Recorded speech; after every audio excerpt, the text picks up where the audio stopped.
Ukraine was the country with the third largest stockpile of nuclear weapons when the Soviet Union collapsed. The story so far: Russia has launched a large-scale military operation against Ukraine. The act was described as a full-scale invasion of Ukraine by the country's foreign minister Dmytro Kuleba. Loud blasts were heard from the Ukrainian cities of Kyiv, Kharkiv, and Odessa. As Ukraine battles powerful Russian armed forces, leaders of the country have expressed regrets about giving up their nuclear weapons, which they believe might have held off an invasion of their territory by Russian President Vladimir Putin.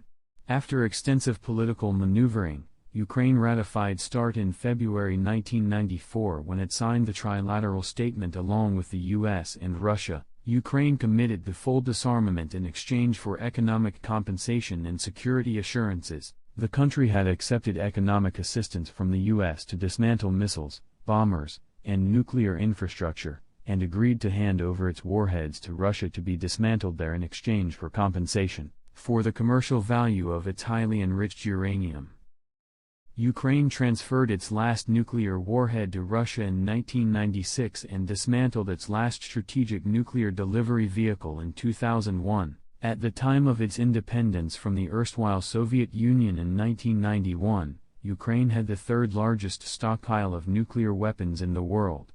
Things, however, changed when the country became a signatory to the Nuclear Non-Proliferation Treaty, NPT, in 1994 alongside Belarus and Kazakhstan, the other two countries that were left with nuclear weapons after the collapse of the Soviet Union. At the time of USSR dissolution, Ukraine had an estimated 1,900 strategic warheads, 176 intercontinental ballistic missiles, ICBM, and 44 strategic bombers, according to the Arms Control Association of the U.S. The Strategic Arms Reduction Treaty, START, was a bilateral treaty signed by former U.S. President George H.W. Bush and Soviet President Mikhail Gorbachev in 1991.